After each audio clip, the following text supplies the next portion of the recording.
semuanya, kembali lagi di musim kedua podcast ini, yaitu Himi Podcast. Dan kali ini kita akan bahas isu yang menarik.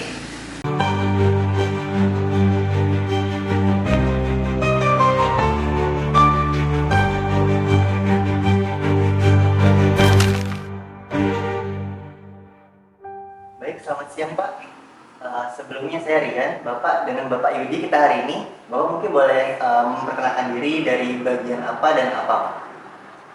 Nama saya Yudi Suciarto. Saya jabatan saya fungsional pengendali dampak lingkungan ahli muda. Itu aja ya. Untuk ini saya di Dinas Lingkungan Hidup bidang pengendalian pencemaran dan kerusakan.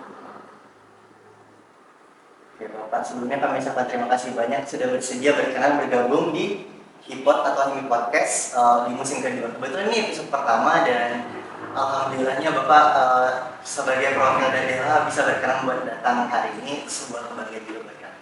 Kalau boleh tahu Pak, untuk saat ini sebenarnya Bapak ini kesibukannya lagi apa aja Pak? Mungkin proyek di DLH atau dan sebagainya.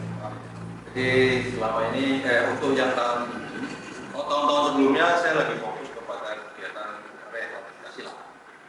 Karena kami mengidentifikasi bahwa Kota Samarinda ini tingkat kerusakan lahannya cukup besar. Dia menghasilkan lahan kritis yang cukup luas, yaitu sekitar 35% dari luas Kota Samarinda. Yang mayoritas berada di Samarinda Utara dan di Pasaman. Jadi tidak sangat kritis. Sedangkan lahan lainnya yang kritis, kemudian cenderung kritis, sehingga yang tidak kritisnya itu bisa sekitar 30% saja.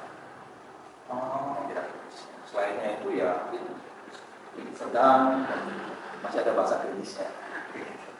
Nah, sehingga salah satu upaya kami adalah melakukan rehabilitasi lahan tersebut sebagai tindakan untuk mengurangi lajunya air limpasan yang salah satu penyebab banjir di Kota Samarinda. Ya, sementara ini kita mungkin lihat Samarinda banjir ya, sering banjir. Kemudian pemerintah kota sudah mengupayakan semaksimal mungkin dengan membuat drainase, kanal dan lain sebagainya. Tapi tetap banjir juga. Pokoknya dari mana nih air? Ya, dari bukan lahan kita. Bukan lahan yang memang kita nggak bisa salahkan masyarakat lahan membuka lahan, bangun rumahnya untuk kegiatan dan segala macam. Ya, upaya dari kami adalah kalau ada lahan yang terlantar, ya otomatis kita sarankan kepada masyarakat untuk dilakukan penanaman. Kami menyiapkan itu. Nah, baik Pak, artinya secara nggak langsung DLH ini sebagai gerbang awal buat preventif pencegahan dari bencana itu ya Pak ya. Nah sebelumnya ini kan pasti teman-teman juga banyak yang belum tahu tentang DLH dan akhir-akhir ini Pak kebetulan ya kita kan lagi terpapar banyak musibah ya Pak di mana-mana ya. Contoh kemarin kita juga sempat jalan-jalan ke Betapusya Pak, kami ngobrol sama beberapa orang di sana. Mereka kan katanya akibat banjir besar mereka jadi berlepas. Di beberapa tempat juga di seberang itu ada pergeseran tanah di perumahan Pedang Mas Baru. Itu juga dampak dari lingkungan yang makin parah juga saat ini, dan itu juga pastinya karena efek kita sendiri apa ya, manusia sendiri. Nah mungkin dari Bapak ada nggak yang mau disampaikan ke teman-teman mungkin yang belum tahu sebenarnya apa sih yang kita lakukan, apa yang perlu kita lakukan buat mencegah kerusakan lingkungan itu, mulai dari kita sendiri gitu. Iya. Jadi kami menangani pengendalian pencemaran dan kerusakan. Jadi istilah pencemaran kerusakan bedanya apa sih Pak? Bukannya pencemaran juga kerusakan. Ya memang pencemaran itu lebih cenderung kepada masuknya unsur lain ke dalam suatu media, seperti air, udara, tanah, ya sehingga membentuk media yang sudah berubah sifatnya. Seperti air yang dicampur dengan tinta otomatis cemar, gitu ya. Nah itu analogi saja. Kemudian kalau kerusakan, ya kerusakan ini seperti penggundulan hutan, deforestasi, kemudian bukaan lahan, ada juga yang kaitan dengan kerusakan akibat perubahan iklim. Nah, kerusakan akibat perubahan iklimnya apa saja? Ya, naiknya muka air laut, kemudian longsor, perubahan iklim. Kenapa perubahan iklim? Ya, karena adanya perubahan iklim, hujan kita jadi tidak menentu. Ya kan, harusnya musim kemarau, itu musim hujan, dan seterusnya. Apa penyebab dari perubahan iklim? Itu adanya pemanasan global. Kenapa kok jadi pemanasan global? Adanya emisi karbon. Emisi karbon ini kalau sudah naik ke atmosfer, dia berubah menjadi lapisan kedap panas, sehingga panas matahari yang masuk ke dalam bumi tidak sepenuhnya terpantul keluar bumi lagi.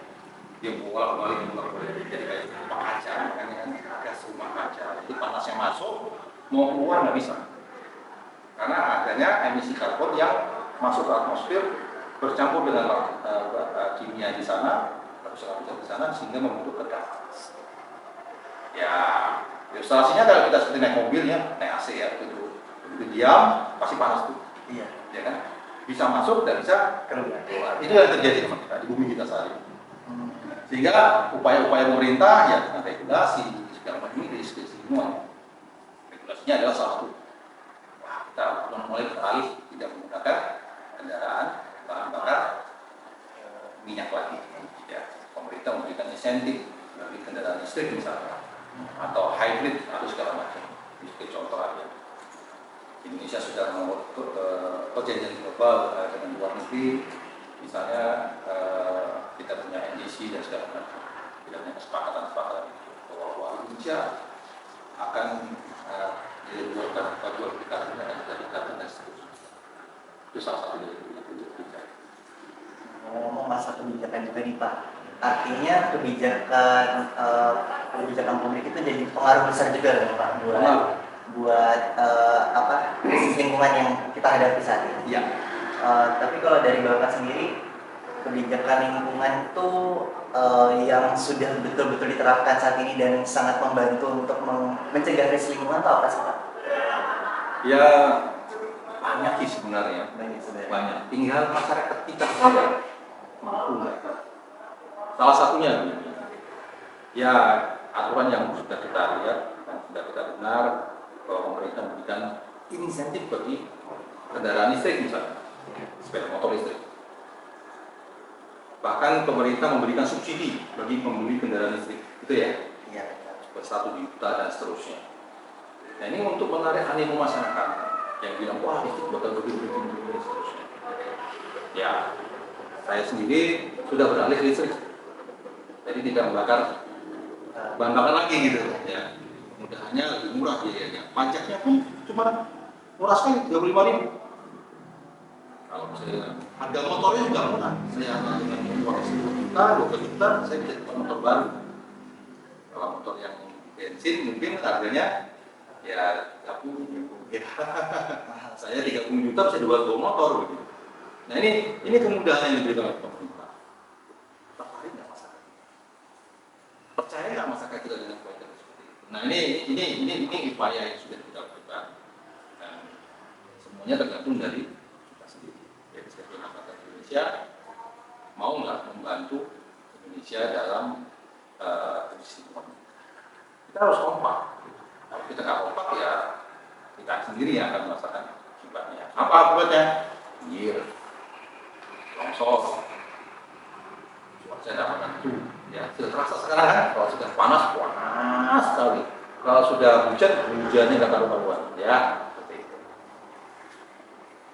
Ngomong juga ini kan Bapak sudah nyampaikan tadi ke teman-teman semua ya terkait seberapa besar kebijakan itu berpengaruh dan apa kebijakan yang sudah diupayakan selama ini untuk menangani krisis lingkungan tadi. Ya. Dan untuk kita kan saat ini kondisinya itu kebanyakan lebih sering banjir ketika kebetulan banget intensitas hujannya juga tinggi banget akhirnya ini kan Pak. Ya. Dan masyarakat pada umumnya itu pada selalu ngeluh kenapa ini banjir lagi, kenapa ini banjir lagi. Padahal seharusnya kita bisa lebih mengkritisi hal itu apa latar belakang terjadi banjir itu gitu Pak. Ya. Nah kalau dari Bapak sendiri selaku bagian dari Dinas Lingkungan Hidup, apakah dari Dinas Lingkungan Hidup itu ada upaya untuk memberikan pemahaman ini ke masyarakat? Jadi sejak tahun 2021, tahun 2020 kita ada namanya program KRIK. Ya, KRIK ini diinisiasi oleh CLT atau Asosiasi Kota-Kota di Indonesia, membiayai dari luar negeri, dan mereka membantu kita untuk kota Samarinda khususnya waktu itu ada 10 kota proyek termasuk Samarinda di dalamnya yang dibuatkan semacam dokumen untuk penanganan dan pengendalian perubahan iklim. Dokumen itu akan memberikan arah-arah bagaimana kota Samarinda dalam menangani perubahan iklim. Nah, di situ diketahui bahwa kota Samarinda sejak tahun ini sampai 50 tahun yang akan datang itu teridentifikasi sebagai cuacanya cuaca basah. Ya, cenderung hujan. Jadi kejadian bencana yang lebih dekat dengan kita adalah banjir dan longsor. Itu sudah kami ingatkan. Jadi basah, tahun basah. Jadi selama 50 tahun ke depan tahun basah. Entahlah, 50 tahun ke depan lagi 4 tahun kering. Bilang dari kering nggak ngaruh, ya. Saat ini yang basah saja kita sudah mengalami seperti ini. Kenapa bisa basah, Pak? Kok nggak ada kayak dulu hujan, kemudian kemarau, musim hujan, musim kering gitu ya? Nggak ada kita. Udah nggak. Nah, sistem cuaca sudah kacau akibat perubahan iklim. Kenapa perubahan iklim terjadi? Ya tadi saya bilang tadi, karena adanya akumulasi karbon di atas atmosfer yang berubah seperti dia di sana, sehingga panasnya itu tidak menentu. Kalau panas di sini ya udaranya pindah ke sini dan seterusnya, tergantung suka-suka dia yang seperti itu. Nah inilah akibat dari tindakan manusia sendiri yang merusak alam. Lalu apa yang harus dilakukan? Ya, dalam mitigasi kita harus melakukan adaptasi dengan kondisi yang ada. Udah tahu ini daerah banjir, ya jangan bikin rumah di sana. Yang terjadi adalah bencana banjir di sini. Kalau kita lihat istilah banjir sendiri itu adalah naiknya muka air. Kalau dia tidak menyebabkan kerugian maka tidak disebut sebagai bencana. Kalau dia menyebabkan kerugian namanya bencana. Apakah air bisa kita salahkan? Tidak. Ya, harusnya kita bisa hidup harmoni dengan air. Contohnya masyarakat yang tinggal di atas air pernah aja masa kebanjiran? Oh tidak, gitu kan? Kita loh, masyarakat kita bangun di atas rawa. Kemudian dia masa kebanjiran, yang salah siapa? Saya nggak tahu, saya juga bingung. Sudah tahu daerah air. Mungkin pernah tahu pump air yang ada di rumah kan? Iya. Ya, pernah ada kebanjiran? Tidak. Karena mereka sudah tahu, wah ini bakal setinggi air. Jadi mereka sudah harmoni dengan alam. Atau kampung Bajo, barangkali ya di laut, dia tahu seberapa lomba, dia sudah prediksi itu sehingga dia tidurnya tinggalnya nyaman di sana. Nah, kami berharap untuk di Samarinda itu tidak lagi memanfaatkan rawa sebagai kawasan tempat tinggal yang landed. Maksud saya landed di Ulu. Tapi biar aja dia menempatkan rumah zaman dulu ya pakai tiang-tiang begitu. Jadi kalau ada air ya di bawahnya. Rumah panggung. Ya, rumah panggung. Ini kondisi sudah nggak terjadi kok. Samarinda ini ya orang bilang sama rendah, maksudnya di mana rendah gitu ya. Karena fasilitasnya cuma 3 meter di atas rumah. Kebayang kalau air laut pasang, air dari rumah kamu mau lewat mana? Pasti ngantri dulu sana surut dulu. Kemana dia buangnya? Ke samping kanan kiri sungai, ke bantarannya dan daerah kita terdekatnya, termasuk di Karangmumus. Ya, kalau kita lihat Karangmumus dengan sungai-sungai lainnya, mungkin Karangmumus lebih rusak. Kenapa rusak? Ya, karena dia lebih cenderung dekat dengan masyarakat. Kalau Karangasem, ya mungkin di ujungnya aja ya. Belakang-belakangan masih kosong. Makanya Karangmumus selalu jadi PR. Karena begitu Karangmumus banjir, yang disebutkan karena hujan, itu sudah yang merasa, air itu lari kemana? Harusnya dari keluar. Karena harusnya itu air itu teresap. Jadi kawasan resapan itu bukan di dataran rendah, tapi di dataran tinggi. Ya, jadi dataran tinggi itu air itu diupayakan untuk masuk ke dalam tanah. Gimana caranya? Dengan membuat tanaman, atau mempertahankan pohon-pohon yang ada. Kan kalau pohon itu ada akar-akarnya. Nah, akar-akarnya itulah yang membantu tanah itu jadi porus, lebih mudah menyerapkan air. Dan saat ini terjadi apa? Lalu dibuat kaplingan. Itulah dampaknya. Kami sudah survei waktu itu di tahun 2021, 2022. Kami sudah sosialisasi di tingkat kecamatan kelurahan. Bahkan di tingkat RT pun kami sudah survei. Kami survei sosialisasi. Kami sudah undang mereka. Kami bingung. Animonya mereka kecil sekali. Mungkin nggak bisa salah. Dari 100 RT yang kami undang di kawasan yang betul-betul kritis. Ya, ada longsornya, ada banjirnya, ya, seperti itu. Yang datang paling cuma 20, 30 orang. Sisanya kemana? Saya nggak tahu. Akhirnya kami tahun depannya kami upayakan lagi sosialisasi sampai 3 kali. Malah yang ketiga kali itu datangnya cuma 10 orang, 10 RT saja. Dari 100 sekian kami bingung, kami harus bertanggung jawabkan biaya makan minum dari pemerintah. Ya kan gitu kan? Ini kami sudah siapkan ini, tapi yang datang kok nggak ada. Akhirnya kami teleponin komunitas mahasiswa. Nah, tahun-tahun berikutnya kami panggil undang mahasiswa. Mungkin melalui mahasiswa bisa KKN nanti bisa memberikan penjelasan ke masyarakat. Pak, ini lahannya gundul, lahannya kritis, berbahaya, Pak. Bisa nyumbang air ke bawah lebih banyak dan seterusnya. Makanya melalui harapan kami kalau di tingkat masyarakat tidak mau kurang animonya, kami berharap di tingkat komunitas pencinta alam. Contohnya kemarin dari Poltek, dari WKT, Unmul dan segala macam. Selama 2 tahun berturut-turut kami sudah melakukan kegiatan itu. Ya, kami harapan kami ya, generasi muda mampu memberikan effort yang bagus terkait dengan lingkungan ini. Kalau kami tidak mampu di masyarakat, gitu ya. Seperti itu. Jadi upaya-upaya itu sudah sampai sebenarnya, hanya saja mungkin masyarakat kita yang cukup penting barangkali, padahal itu sangat penting bagi kehidupan mereka. Artinya kembali ke kesadaran kita lagi masing-masing ya Pak. Mungkin barangkali nanti ini pasti dari teman-teman juga dari kalangan berbagai usia, berbagai pekerjaan juga bisa menonton kita jadi masukan dan peningkatan kesadaran lagi buat kita. Barangkali misalkan ada kegiatan-kegiatan semacam sosialisasi apa ya, itu wajib hadir apalagi tentang krisis lingkungan. Itu sangat penting untuk kita ke depannya karena ini jadi hal yang menjadi sangat urgensi di masa yang akan datang nanti. Mungkin terakhir dari Bapak, apakah ada pesan untuk para penonton terkait dari DLH mungkin menanggapi kita yang sekarang lagi kesinggungan, pesannya mungkin apa? Pesan saya cuma satu sebenarnya, mari kita jaga lingkungan kita dan hidup harmoni dengan mereka. Ya mungkin itu pesan dari Bapak, karena kebetulan Bapak dari DLH Kota Samarinda, sebelumnya kami ucapkan terima kasih kembali Pak. Mungkin buat teman-teman juga kita mau nambah wawasan tentang DLH Kota Samarinda. Itu kan DLH Kota Samarinda pasti cakupannya ada 10 kecamatan ya Pak ya? Iya. Nah mungkin sebelum kita tutup Hime Podcast pada hari ini, kita mau main game sebentar bareng Bapak.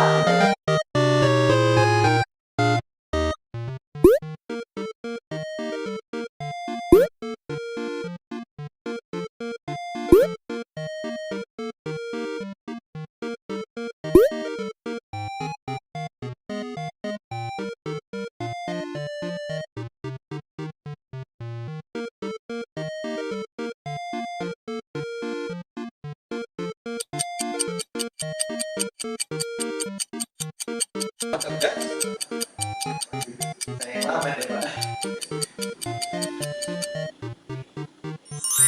Waduh, bener.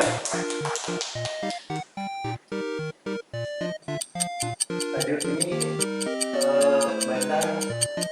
Bantaran Sungai Terus ya.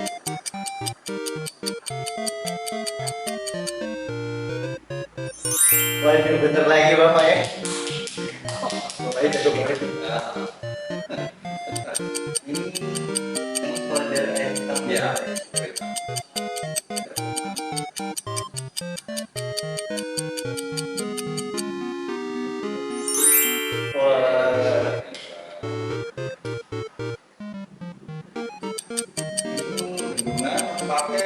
bendungan pakai Maksud satunya ya.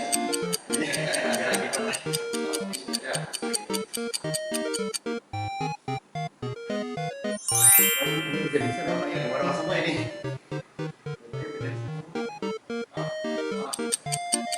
Ini taman Purbaya. Identik banget ya Pak ya untuk Purbaya. Dengan buah-buah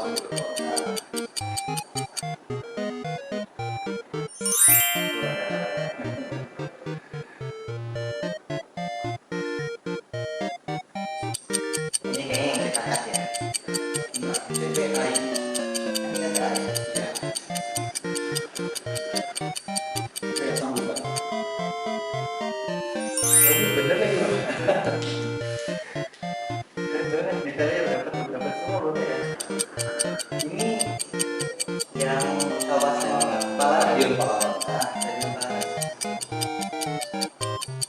Artinya Stadion Palawan. Waduh, bener lagi.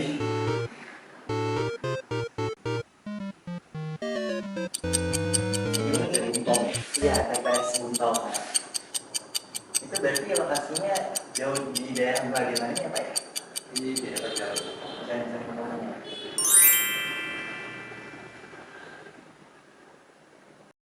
Oke, itu dia teman-teman tadi games bareng Bapak terakhir tadi yang kita lakukan hari ini, dan sekaligus menutup Hime Podcast kita untuk episode pertama di tahun ini. Teman-teman makasih banyak udah nonton sampai akhir. Semoga nanti teman-teman bisa join lagi di episode kedua ya. Ditunggu nanti update-nya. Terima kasih banyak juga kepada Pak Yudi sudah berkenan hadir pada hari ini. Ya, itu dia teman-teman. Makasih ya. Dadah.